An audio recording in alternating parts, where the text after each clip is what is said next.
Hi, my name is Crystal. This Saturday night, the UFC returns, and BetStamps has joined up with the Todd Atkins Show to provide a one-stop shop website for all of your gambling needs. When you visit Todd's page, signupexpert.com/TAS, you'll be connected to all of the sports books in your region, along with a review of each platform and its unique benefits. All of these sports books have valuable offers for new users. So when you register through my link, you'll automatically receive the top offers at each one. If you want to take advantage of these benefits and support the Todd Atkins Show, please consider signing up for your next sports book at expertsignup.com/TAS. Again, my name is Crystal, and you can find me on TikTok at unapologeticallyme0424. Happy gambling! Hey, I'm Jacob Cooperman, and you were watching the MMA Conspiracy Hour with Todd Atkins and Miguel Iturrate. Todd has been involved in covering combat sports since the 1990s, and Miguel has match-made over 200 different events amongst various promotions worldwide. Please subscribe and be on the lookout for future episodes. As for me, you can check me out at Gloves Up on YouTube and Coop TV with 3 O's on Instagram. Thank you guys, and enjoy the episode.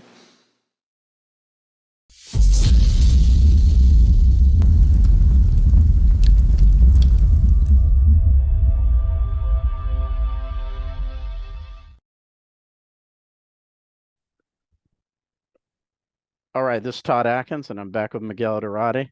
And the we're going to go into the mystic Miguel Iturrate. That's right. And although there hasn't been an official announcement yet, and I don't really like to take Ariel Helwani completely at, but he has said that this fight is off now. Both the main event and the co-main event for UFC 303 are off completely. None of the fighters are going to be involved. But he hasn't said who the new matchups are going to be. So, that's kind of... But if what he's saying is true, Miguel has nailed it once again. He said if you could find a prop bet on the fight not happening, that's the one he would pick.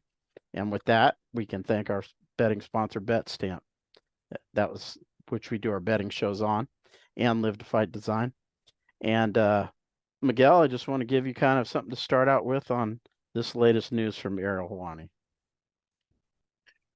Well, I think one of the things that we're going to touch on too is that the UFC is not doing a great job on, right, what's going on letting the people know, and we had mentioned it briefly when I suggested the fight that might not happen is that Conor has moved on to the point where like he's the one guy that they're kind of worried about.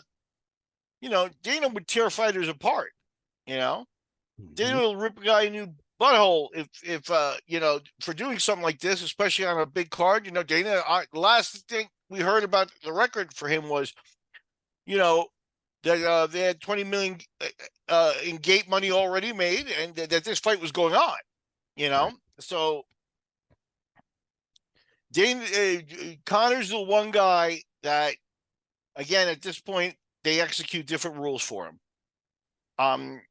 We should be told something, if you were one of those $20 million, in ticket sales, you might want your money back too, Right. And when neither of the main event fighters appears, apparently that's where you can do that. Per the rules. Chandler and Holloway was concoction we talked about. I think Chael mentioned it also. But remember, Holloway's a 145er who goes to 155. And Chandler was playing a fight at 170 or 185. It's not a great setup for now to tell him, hey, you got to make 155 all of a sudden. I think I got to get wrong one of these recent podcasts. I don't think he's quite 40, but he's not. He's on the plus side of 35. Telling him all of a sudden now you got to cut weight like that, it may not be perfect for him, So yeah, the sad part is that Chandler's been on this shelf for a long time. Forget McGregor. McGregor's gotten to the point where, to me, he's, an entrepreneur. He's not a fighter anymore. Every time, when was the last time you actually saw something seriously fight related from Conor and his camp? I guess you could say, oh yeah, he bought some of BKFC, or he's an owner there and stuff like that. But again, when was the last time? And John Kavanaugh, I think, is on the record. He's not training in Ireland. Right. John McCarthy said on the Weigh In podcast that John Kavanaugh told him he hadn't seen Conor McGregor. Yeah, and I think somewhere in there's a rumor that he's been training in Dubai. Again, that sounds more like a business decision, or he's over in Dubai monetizing or having fun, right, or doing something. But again, it's not like he has a whole. Who's got gyms in Dubai that would be better for him than Kavanaugh? I mean, he's not. There was no video of him training. There was nothing of him being taking this fight seriously ever. None of that ever came out. And he's a guy who probably has cameras on him at almost all times at this point. Yeah. His Instagram seemed to hint. He put up an old video of himself talking about injuries and things like that. If he's injured, not just go ahead and announce the injury, and let's get this over with. But at this point, we're 2 weeks from the fight. It obviously doesn't look like it's going to happen. And if it does, you really run the risk of letting the audience, because I mean, the point was right that McGregor was going to be back, but now what if they are trying to figure out a way to get him in the ring, massage his leg, or, whatever the deal is, get his injury. Well, what if the fight turns out to be a very, very unsatisfying to the public? It'll hurt McGregor's stock, and it definitely would make the UFC look bad. So yeah, at this point, it should be off. There's not been he canceled the press conference. We didn't hear a peep out of the UFC over why or anything like that. Nothing's been said. Nobody's been criticized either. It's because of Conor. It's got to be because, like you said, he's the only person they won't badmouth. If Chandler had canceled that press conference, we would know already. Chandler wasn't going to be the reason for this. Chandler's still, at this point, waiting to fight. Right. And so it's definitely on Conor's end. There's no doubt, Again, and it was Conor that kind of, 12 hours before the press conference in his hometown, the other guys, you wonder what's going on there when Chandler didn't even get on the plane. How long before the actual official cancellation of the press conference did he know? 24 hours before, the day before, Conor called him and said, look, this is what's going on. This is up. So the lack of information here is what's alarming in terms of what is going on. We kind of are, I guess, we're not entitled to anything, or they don't owe us anything, but they're not handling this in their typical fashion either. That's the interesting part of it, that 2 weeks before what was supposed to be maybe the biggest show of the year, and they can't even tell us who's going to be in the main event fights. Right. And, I want to ask you about this because this is kind of the theme of the show. This show, at least, is one, we haven't heard anything about why the cancellation happened, which is really weird. And we have heard nothing from the UFC. You would think if the fight was a go to begin with, they would have already put the kibosh on that whole thing. Yeah. We got people out here saying, oh, they're doing this as a PR stunt. McGregor doesn't need a PR stunt. He draws. He doesn't need extra nonsense. That's ridiculous. And why would they risk, put the fans at risk who are trying to book tickets, book flights? Why would they put them at risk by not telling anybody anything? It's ridiculous. Yeah, no, it's a little bit of a black eye. Of course, they'll survive it. Again, the next week there's another fight, and the week after there's another fight, the week after there's another fight, and it'll be forgotten eventually. But again, I think really what comes into question here, and Chael, again, not to always refer to his podcast and stuff, but I think that you have to suspect that we may never see Conor McGregor again. And that could be what's going on here, is that, along with the announcement of, okay, now there was also some talk of maybe September of trying to redo the match, and Chandler, gets to sit another 3 months without activity or anything like that. It makes no sense. And Chandler's being mistreated as well as a fighter. He's, like I say, he's 37, 38. 3 months, he should fight twice, try to monetize, try to get, back into the rankings, back into the activity pool, the whole thing, just go ahead. That's what a real fighter would want, not this constant, like, well, we're going to wait. Well, we're going to wait. Well, we're going to wait. No, this really shouldn't sit well with Chandler either. I mean, there's nothing Chandler can really do. Again, the Holloway fight, I think, it sounds okay on paper, but again, when you're talking about the disparity in weight classes and what Chandler would be asked to do, is all of a sudden in 3 weeks start heading back to 155. I don't think you could reasonably ask Holloway to fight at 170. So, yeah, this is an awful situation. And just to mention the way the sport books would work on this, if you did find the prop bet, they probably put a December 31st date on it. The fight won't happen by December 31st. So I'm not sure that we have an official payout for this one being canceled yet. Yeah. But it is what it is. Again, everything from the McGregor area that you hear in the news, in social media and stuff like that, nothing is fight related anymore. Nothing is fight related anymore. So you talk about a guy, I think the Elon Musk versus Mark Zuckerberg match is more likely to happen at this point. I want to ask you this. That's funny. I mean, you've match made probably over 200 shows. In your experience, and you've been around the sport from the beginning, so not just matchmaking shows, but you've been around tons of shows from the outside, from behind the scenes and whatnot. How close to the event can you get with not telling the fans anything? Well, the UFC writes their own rules. They can do whatever they want. They're big enough that they, like I said, they can do whatever they want.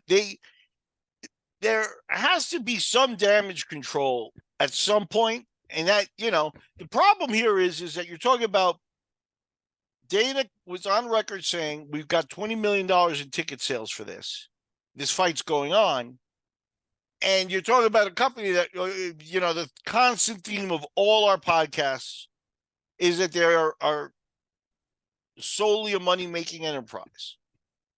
So this idea that they're going to refund money, or they it may be painful to them to refund money.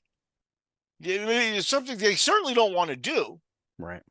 And, they don't really have a good solution if people want their money back because if they don't deliver Conor, that's what people were paying for. Chandler was the B side of the fight. He's a good fighter. I'm sure people have gotten themselves psyched up to see that fight between the two. But even if they delivered Chandler versus somebody else, they might not be legally obligated to do the refunding. But that would still be a black eye on them. Conor is the reason they had $20 million in sales. And don't you think it's weird? I mean, if the press conference got canceled, you would think they would come on and say, look, yeah, the press has got canceled, but this fight's still a go. That's not a problem. They didn't do that. They haven't done anything. Dana, Dana with tape on his mouth is unusual because Dana will usually tell it like he sees it. But I think with Dana, you may be, he may be the most surprised guy in the room, because he didn't see this one coming. That makes sense. He thought once it's booked. We got the contracts. the UFC's a machine. When was the last time they actually replaced the main event? It's not that often that they have to do it. You can count on it. Some of the, once these things are done, you can book them. And if every once in a while it happens. But they've been waiting for that McGregor payday for a long time. Yeah, and like the UFC Saudi Arabia main event gets canceled. They got a replacement like that and announced it. Here, we're just going to leave the fans in the dark until fight day. Is that what it is? Yeah, it's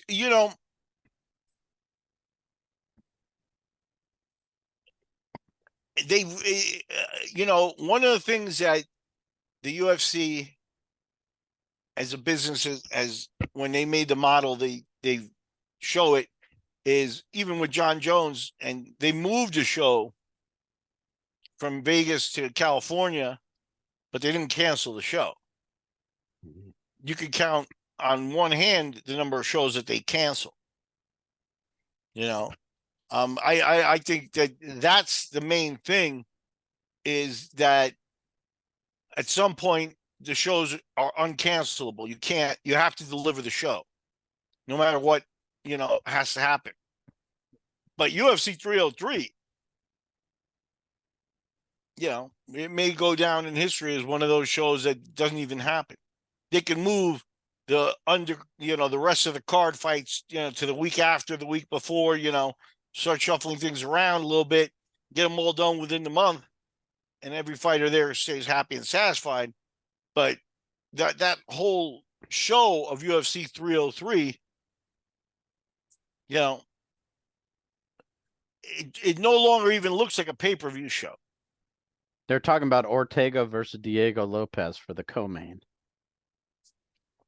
Lopez has done pretty well early, so that might be a good fight. But that's what I'm saying. It looks like they're already working on replacing the co-main, so there's some truth to what Ariel said.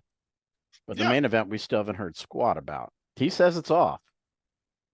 And I know I don't like to give Ariel much of credence, but we'll just go with it for the sake of this. I believe it because we didn't believe the fight was going to happen. Well, the UFC hasn't even said it's going to happen. Yeah, it's weird.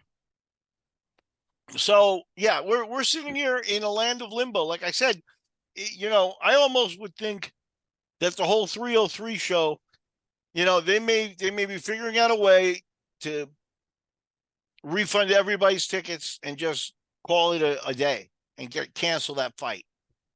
And with their numerations and things like that, it'll be like a whole, and they'll go from 302 to 304, 303, just never happens, canceled or whatever in the books and things. And I think that's almost likely. If this is because of McGregor, an injury or whatever. Chael said he doesn't think McGregor would ever fight in the UFC again if he doesn't fight here at 303. But do you think the UFC would say, look, you owe us one. This was going to be a $20 million gate and we want it? I wish I was a fly on the wall for the communications. How strong are the communications between Conor and management? Or does he just send an email, hey, I'm out, I'm hurt, and that's it? Probably and does. Nobody follows up. You know what I mean?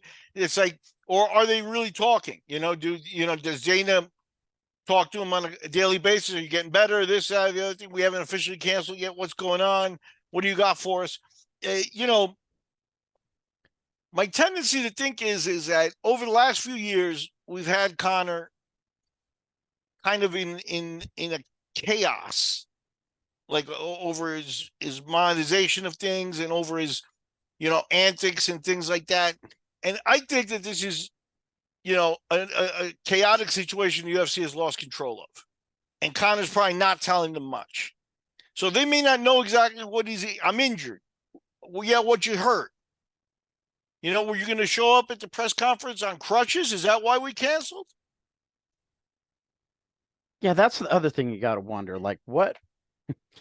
I know you said the UFC has no power with McGregor, and it's probably true. But is there... It's hard to believe that they wouldn't have anything like contractually in there. Hey, you got to show us something that you're injured. Because you agreed Yeah, to no, do this fight. I do think so. I do think that they're, but again, if, it's one of those things where if Conor sends in the doctor's note and the doctor The says, doctor's note.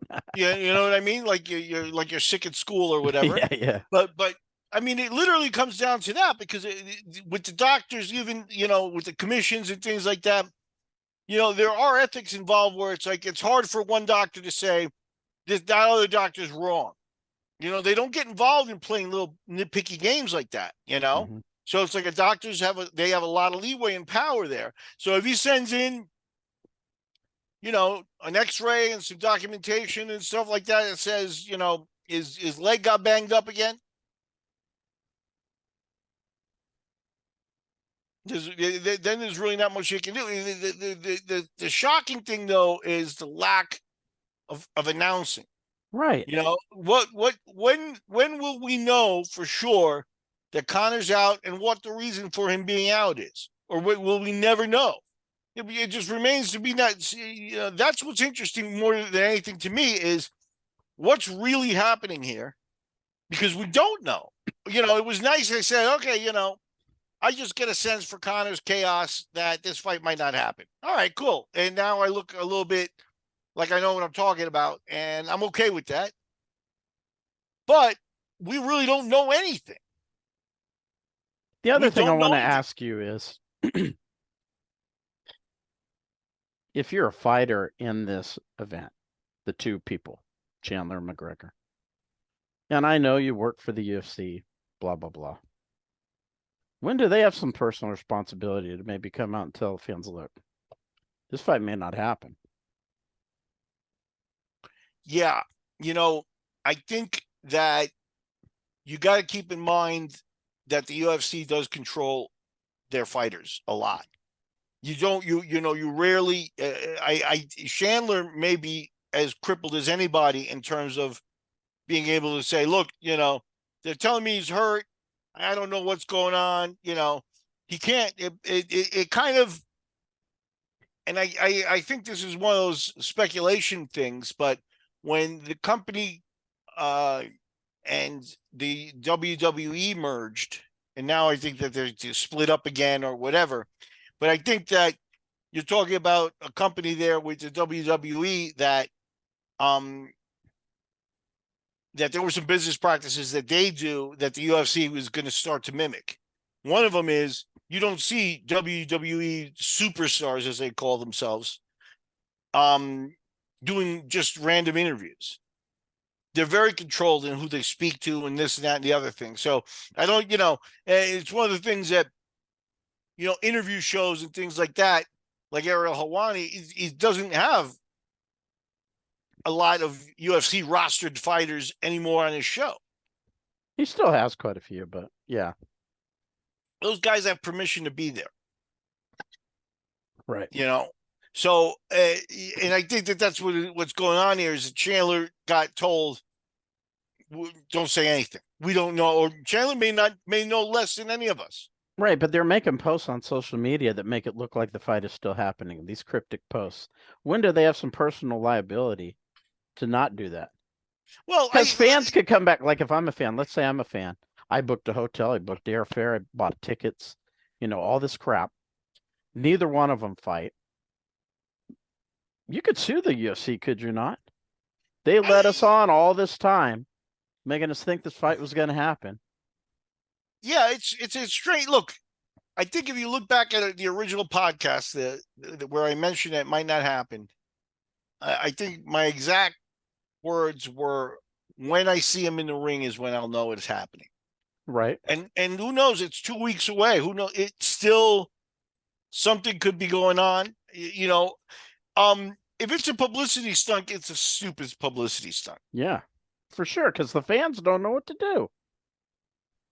And they're the most important people in the equation. Yeah, but, and you're talking about a situation where, it's not like just a handful of people are going to come from Ireland. And now you're talking about international flights and, Mhm. Vegas hotels for a few days. You're not going to show up the day of the fight and then turn around and leave, right? The Floyd Mayweather effect in Vegas, the Canelo effect in Vegas, when those guys fight, the casinos do well. There are people everywhere in town for those fights. And McGregor is probably on that level as an attraction. So, yeah, you're talking about like not just their venue and the ticket sales there, but you're talking about a bunch of, potential cancellations, thousands of people that were going to be in town for the fight. And, not everybody goes to the fight in the venue, but hey, I'm going to Vegas. I'm going to be there hanging out. We'll watch it at the hotel. We'll watch it at, a sports bar or however it is that they get to watch it. You know what I mean?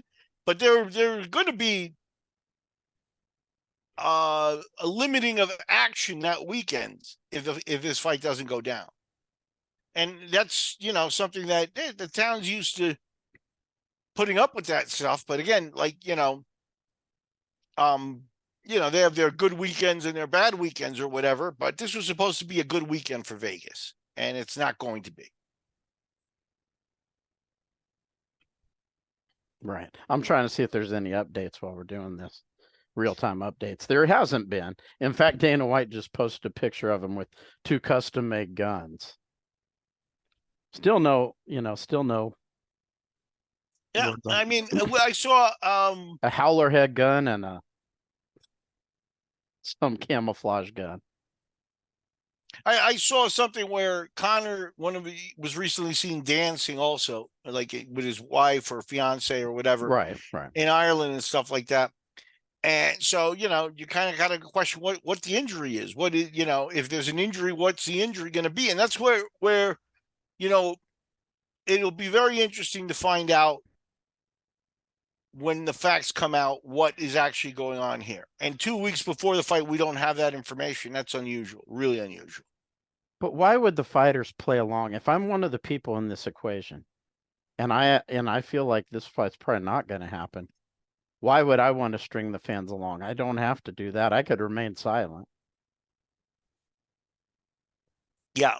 Like I said, with Conor, the chaos over the last few years shows me that the UFC is not in total control of him. So who knows what he has going on, what he's thinking. Maybe he's telling him that he's going to fight. That's another nice piece of speculation, right? But maybe he's like, don't worry about the press conference, but I'll be there. I'll fight. And again, what are we on? It's the 13th, so we're about 2 weeks away from the fight, which means, he would almost have to be in Vegas next week. But when the UFC say, look, if he's going to fight, don't worry about the press conference. Don't worry about it. That's water under the bridge. He's fighting. Yeah. Yeah. And they haven't said that. They have not said that. No, I know. Like I said, I think it hints at the power of the creation that they have. They have a Frankenstein monster in Conor. And that, no one controls the guy in terms of he doesn't have a mentor coach. The guy he's trained with in recent years says he hasn't seen him in the gym in the lead up to this fight. He went to Las Vegas to film a TV show while not being in the USADA pool, and everybody played along. Everybody. The fans watched the show. When the evidence was there that we weren't going to fight, Dana would say that if the fight was going to happen, and then Dana comes out and, that very well may have led to, the change they wanted anyway was to get out of this USADA situation and deal with something more in-house that they're responsible for and not deal with an outside agency. But that was definitely one of the catalysts was that they tried to make it that USADA prevented Conor from fighting. And that's not really the case. The case was that Conor was off in his own world, showed up to film the TV show. Like I said, I can see that because he's a rich young man, and Vegas is not a lousy town to be in for a couple of weeks to film. Right. especially You with know? his kind of habits. Yeah. So, yeah, he was like, yeah, sure, I'll go, But again, at the end, the whole thing was publicity for a fight that they weren't, that he never delivered. And then at some point, as the UFC ended their relationship with USADA, there was a thought that, that ends at the end of 2023. So January, February latest, we'll see Conor. Didn't happen. Didn't happen. Now, it got moved to June. Why did it get moved to June? I think at the end of the day, with the chaos of Conor, I think that an 8-week training camp becomes a 6-week training camp, becomes a 4-week training camp, becomes I'm not going to be ready for this fight. And he will know that. And there may not be a true injury other than that he's out of shape. He's not gotten himself into shape. And again, he's sitting in his pub or doing whatever else he's doing with his money and stuff like that. And again, some of the habits that we've seen are not habits that lend yourself, I mean, if he owns pubs and restaurants and things like that, which we've seen videos of him at some point, drinking with the fans, hosting, he enjoys that. Mm-hmm. That's very contrary to what, the isolation a fighter needs to get himself into fight shape, and that's the chaos. That's there may not even be a full-blown injury. I may have been more right than I thought as we talk through this here, in that he may have been hit with the realization. It's like, you know what, man, I ain't fighting in a month. He could still probably beat up most of the world, but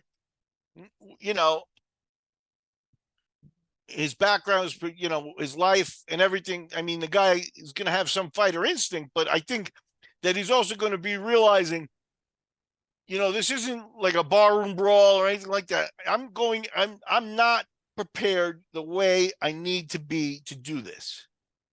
I'm not prepared at the same level as Michael Chandler is. And it may come down to just that if he showed up at the press conference, a little bleary-eyed and chubby, with his 190-pound clothes on, people would have realized it then. And maybe that's why he didn't show up. He hasn't, for a guy with a lot of social media presence and stuff like that, he hasn't even popped up again recently. Even the injury video is an older video that appeared on his Instagram, I think Wednesday night. So it's a very interesting thing. A guy who's a media star all of a sudden has gone dark too. It's like, where is the people, are there reporters outside of his house trying to get pictures of him? Has he been in isolation? Is he really in Dubai? That's a good story, right? Yeah, he's training in Dubai. So yeah, where? They got cameras in Dubai, I'm pretty sure.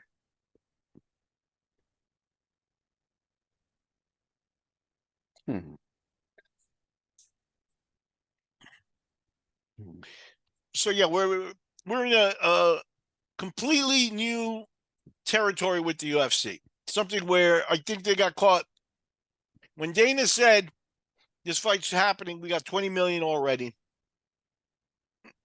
That's enough for almost the entire roster to feel like, okay, yeah, we're committed here.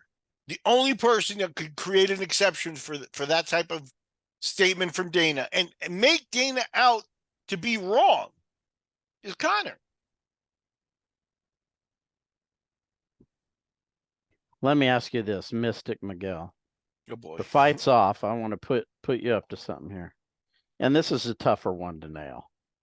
Okay. What main event do they go with? Yeah, that's hard. I was looking forward to Chimaev and Whitaker also. You think they try and put Pereira in there or somebody? Pereira made a few $1 million recently. And again, not that the guy, Pereira to me looks like a hardworking guy and a guy who's not going to be adverse to fighting and stuff like that. But Pereira doesn't need. He's transcended also to the point where he doesn't need to be doing a fight on short notice or anything like that. Even Holloway, he made a big money his last time out. So like even the guys like that, they almost deserve a little bit of time off. With Jamal, the Hill fight being called off also, that's not a good sign. So they're having some issues at the top of their roster, with consistency or with being able to deliver things. Well, why is Chimaev out? Is that public? He became violently ill. Okay. Some people are speculating that he might get put in this main event instead with somebody. But we don't know if he can even fight in the U.S. Yeah, I mean, the Makhachev just recently fought in the U.S., right? Yeah, but Chimaev's a different story. He's from Chechnya, which we don't have good. Dagestan is not the same. Chechnya, we don't have good relationships with Kadyrov, who basically owns Chimaev to some degree. I don't think Makhachev is too far off on that. I mean, the bottom line is Chechnya is not a country. Chechnya is part of Russia. Right. And Dagestan and Chechnya, ethnically, I think you're talking about basically no difference. So I think, there's a problem there with maybe the visa or whatever, but if they got one for Makhachev, they can probably pull one off for a guy who lives in Sweden at this point, right? So I don't know. I don't know what the reason is. But I think he's been staying in Dubai too, apparently, Chimaev. Yeah, and the main issue is also there, as popular as Chimaev is,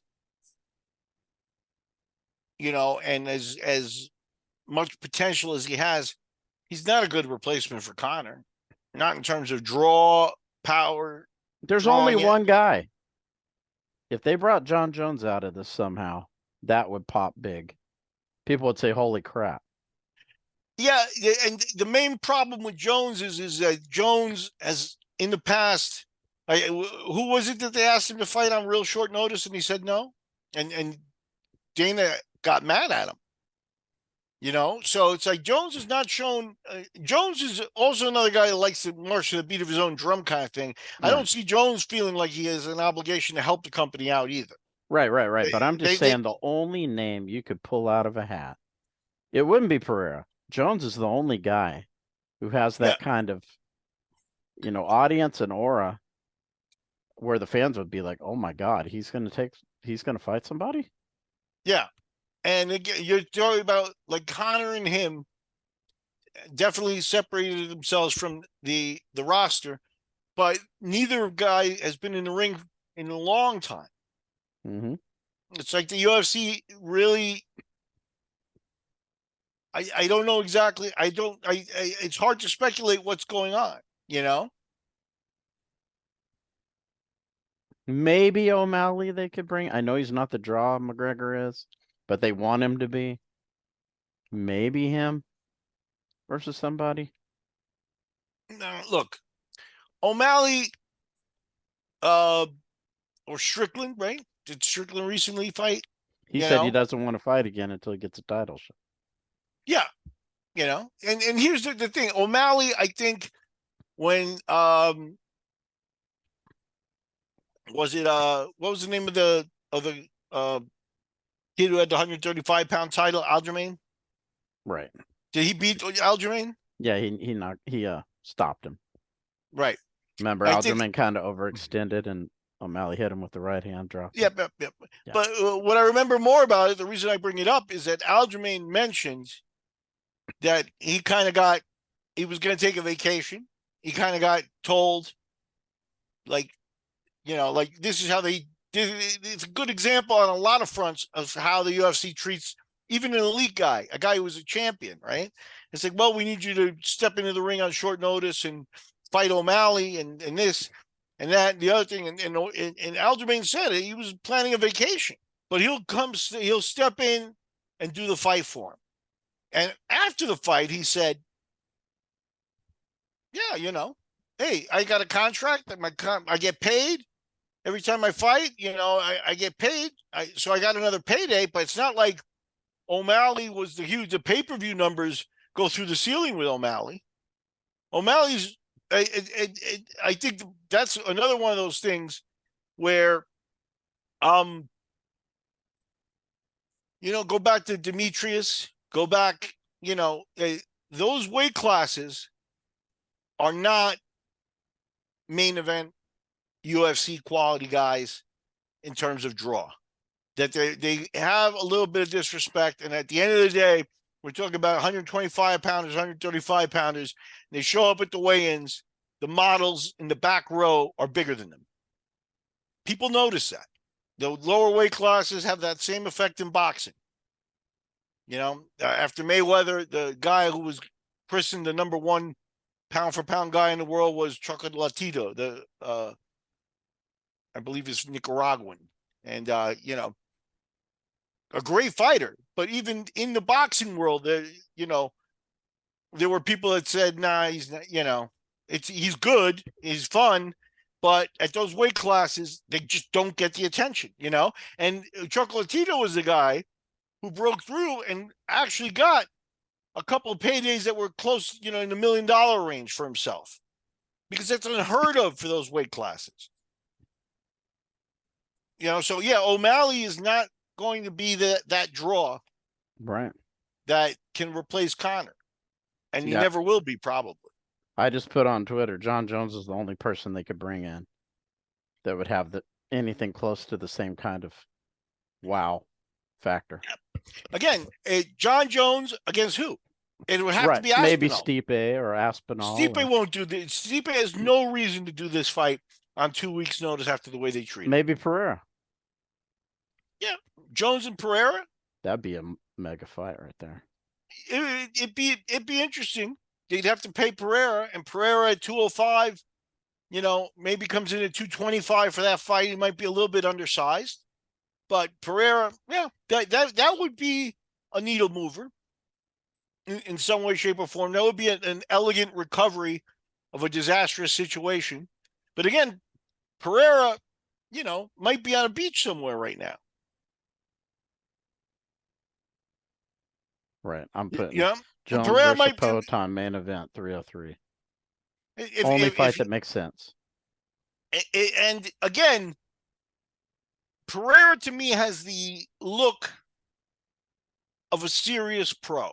Like, not a guy, he's not a guy with a huge personality, but he came over, he embraced MMA, has become a two-division weight, two weight class champion, has done some great work on the fight. This would put him on the cusp of history to go to heavyweight and fight John Jones. I don't know if I wouldn't say I need 6 months for that. Right. Months, Of course.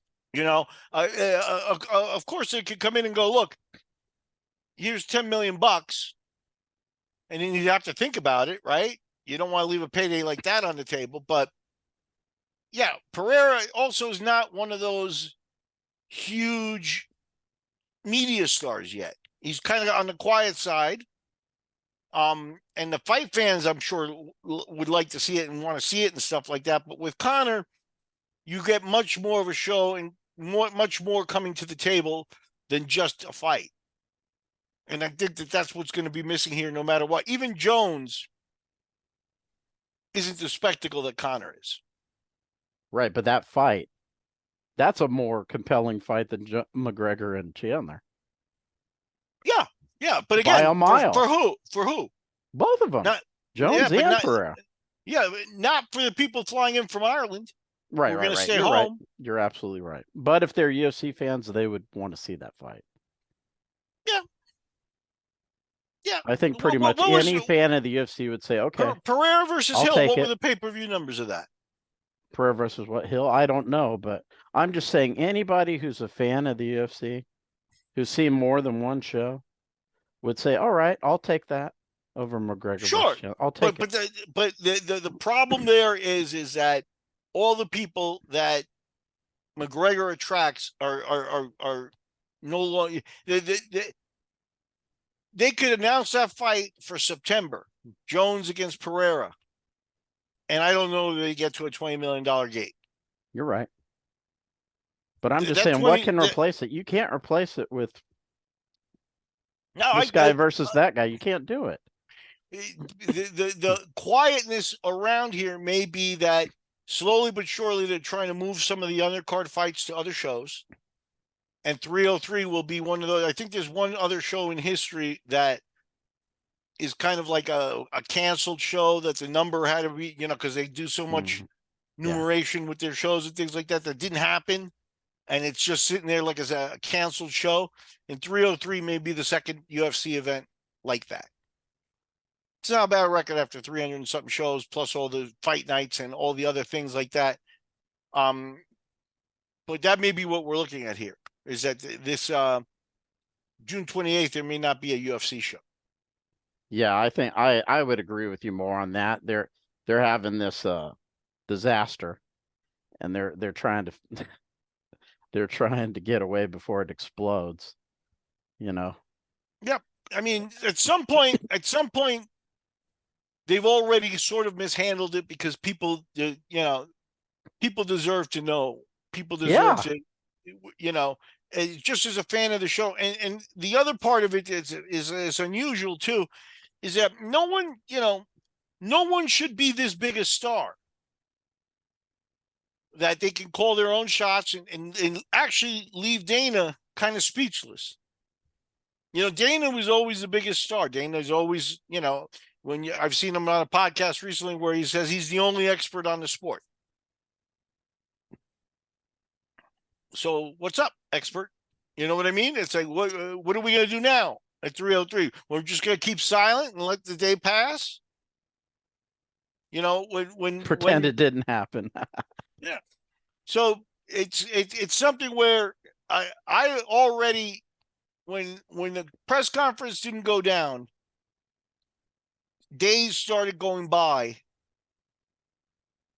where the silence was deafening already. Now we're 2 weeks before the show, and we still know basically the same thing that we knew a little bit ago. Now is that McGregor didn't show up at the press conference, and that seems to have thrown everything into chaos.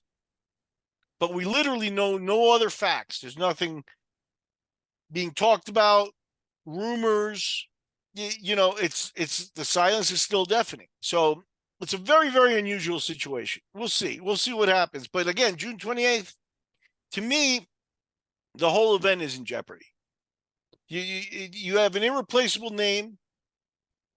You may have to refund tickets, and if you're refunding tickets, you should probably just get to the point where you just move everybody from the bottom part of the card, the 10 fights, move them to the next week and the following week, and just add a fight to the next several shows, and that's it. But if they're working on a co-main with two names being mentioned, then you would think they're trying to still have the card, are they not? Like I said, it sounds like a co-main, and it sounds like a co-main of 135 pounders, right? Is that not what Ortega is? You can't replace Conor with little guys and expect the fans to be satisfied. And I'm not putting the little guys down like that, but I'm just talking about the history of fighting. They're 145. Yeah. Okay. Yeah. So maybe a little bit more palatable. But again, like if they're not going to break out Max or Jones, there's really no real, they can say Ortega fight is a replacement, but it won't move the needle. So yeah, we still don't know anything is the bottom line. Would Max versus Chandler be palatable enough, you think? See, the thing is I don't think that match is doable. Because you had Chandler, who up until 2 weeks ago, was playing a fight at 170 at least. And now you're going to take a 38-year-old and tell him on 2 weeks' notice, you got to go back down to 155. He wouldn't want to do that. Maybe, he's a wrestler. Maybe he would, but it's still not a great situation for him. And moving Max up to 170 isn't a great idea either. Yeah. So yeah, it sounds on paper like a decent replacement draw. Max has moved himself up into that territory where he does move the needle a lot more. But I just don't see that, the way the catering to Conor and making this fight be at 170 from the beginning was, something that Chandler, if I were Chandler, I would say, now you want me to get to 155. Yeah. Yep. Like I said, at 38, those weight cuts, I remember in early UFCs, Pat Miletich at some point, they actually in New Orleans actually would bring the fighters into the into the weigh-ins, and they asked Pat to get weighed in first, and he practically had to be carried, by Laverne Clark, and his people were there. He was having a rough weight cut. And you could tell the older you get, the rougher they get, So, again, Chandler, it's a different level of professionalism now. He may be capable of doing it, but why would you want to? Right. Let me ask you this. Do we hear something? And if so, when? Look, that's a very hard call, because Dana is another guy that when he's orchestrating and doing whatever it is he does, he can be unpredictable. But I think that we within the next couple of days, maybe by the weekend, maybe by Monday, Tuesday, the announcement could come down that 303 is canceled. I think that would be, one possibility there where they just can't. But what reason do they give for Conor not showing up? That's, I think, too. That's the company kind of seeming a little weak, like they can't just come out and tell us the truth. Yeah. What is going on with Conor, and why are we being subject to all this stuff?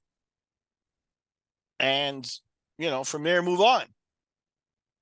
So, yeah, we're in new territory here. This is completely unusual for a company that likes to be in control of everything. You got a CEO or a face of the company in Dana, who for 20 years has always been in control and in command, and he really sort of seems like things are out of his control right now. Like he doesn't have the company line that he can present with confidence like he always does. Right. Maybe, what would be unusual too? Here's another thing. What if Conor blew hot? for steroids or for some type of illegal drug or whatever? What if, the surprise testing leading up to the fight 3 weeks ago, we had 2 days before the press conference, he pissed hot for cocaine. Yeah, they couldn't say anything. But you would think they would say something. You would think they'd put that out. Maybe they wouldn't. I don't know. Yeah, again, look, if that would be something that they would try to manage in some way, shape, or form. The fact that he would be doing something of that nature is just speculation, right? But again, that would make Chael's idea that, if he can't control himself 2 days before the press conference during a training camp, then, the likelihood we're going to see this guy again is is going down. You know what I mean? So yeah, that's an interesting speculation that we hadn't talked about. Is what if this guy is, came across a drug test of some sort that he failed, and now they're trying to manage the situation of how they communicate that or what they do. So they're probably saying, "How can we cover this up and still have him fight?" Is probably what they do. Yeah. Hey, 20 million is 20 million, right? That's the other part that makes them ineffective here is if they really do have to refund the tickets, the way their monetization works, it's like, man, sometimes the money comes in and it's like dispersed or whatever, and it's like it's not all sitting in 20 million in an account ready to go return. You know what I mean? So yeah, I don't know. I don't know what they do, but I think that the whole show could be in jeopardy. 303 could be in jeopardy. Dana posts this picture with the two guns, and people are like trying to speculate on what it. I put he's considering using one on himself. I don't know if he's that's his nature. Yeah, I know, but I'm just saying. But that's the weird thing about him is that there are times where, like with USADA, when USADA situation was going on and they had hired an executive to deal with that, and Dana was like, I don't give a shit. I don't want to deal with any of that stuff anymore. I've had it up to here and stuff like that. But he never seems out of control or like he doesn't know what's going on. And here it does seem like matters are out of his control. We don't know he doesn't know what's going on. He doesn't know what to say. Yeah, I mean, that would be a first. Yeah, it is. This is a first in that Dana hasn't come out with confidence to say, look, for whatever reason, this is what's going on. Conor being Conor. At this point, if they wanted to wash their hands of it, if let's say the speculation of the drug test is there, put that out there, make him look bad. That's what they would do to a lesser fighter. It's not my control, but here it's just strange. Yeah, and I think your prop bet might be right again. There's no fight they can replace this with unless it's John Jones versus Pereira or something. There's no one they can replace it with. The event has to be canceled. Yeah. If they're not fighting, the event has to be canceled. Yeah, and that, with the big gate around it, it becomes painful to them. So we'll see. We'll see how it goes. We'll stay on top of this news here as it comes out. But it is completely new territory for this company in that Dana is always front and center with confidence. Whatever the company line is, he delivers it. Somebody makes up some nonsense or stupid, he usually quashes it. And here, again, he's on public media. I wouldn't be surprised if he's planning a power slap event and ignoring this. You know what I mean? It's like there's an elephant in the room here. Right. The McGregor fight was everything. And, for more than a year now, we've tolerated the moving of this. And when it finally got sealed for June, there was a feeling, except for, I had a sense maybe that, I'm still not confident this guy's going to show up because of everything we've seen the last year. But Dana's certainly thought, they thought that they had their big payday for June. And yeah, now they don't. And now it's very just we're in new territory here. And it's going to be interesting how they spin this one way or another, especially if, the intent is to get Conor back in the octagon at some point, use that monetization at some point, not make him look bad at some point. You know what I mean? It's like, who knows how all those factors play in when we finally get told what's really going on here, or at least we get told a line of what's going on here. Yeah. What do you got going on with the MMA Collector? Let's go to that. Well, I've been waiting to line up a couple of interviews. I had some interviews fall through. I've had some time constraints put on me by work that I had to deal with and stuff. But I think this coming weekend we're going to get back on track and do a couple good things. Have a special guest lined up to do our classic fight segment also. So we'll pick up right where we left off. Yeah, and I got somebody waiting in the wings too. We'll discuss. All right, that'll be a lot of fun. And the dog rescue people, we always encourage people to contribute to this. Maybe give an update on that. Oh, same old thing. A lot of doggies out there.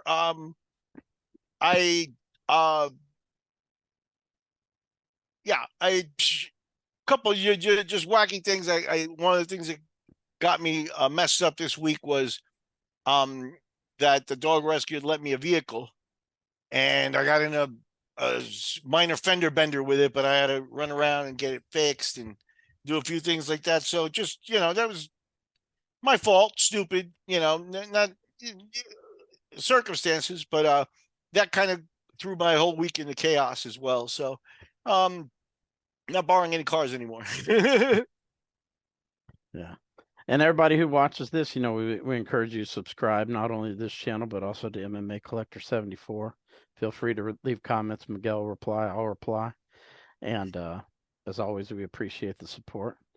And until next update on this, let's see what happens. And let's see what happens. Is there a UFC this weekend, right? Yeah, I think there's a fight night or something. Let's look. Because the thing would be on the broadcast there, they almost have some type of obligation to say something, right? Who knows? Yeah, that's Tatsuo Taira, the guy I was telling you about, Japanese fighter. He's in the main event versus Alex Perez. Okay. And that's a lesser show in terms of it's not one of the pay-per-views or anything. So who knows if they'll reserving Saturday night might be the day that they make an announcement somewhere on that broadcast. So make it a must-watch kind of thing just to see if they say something. And if they don't, it's just another one of those, like, when are they going to say something? So it'd be interesting. But the Saturday show just went up in importance just to see if they say something. Yeah. It's going to be interesting. Well, everybody who watched the show, we appreciate it. And check us out. Until next time. Take care. Live to Fight is the type of company that Dana killed.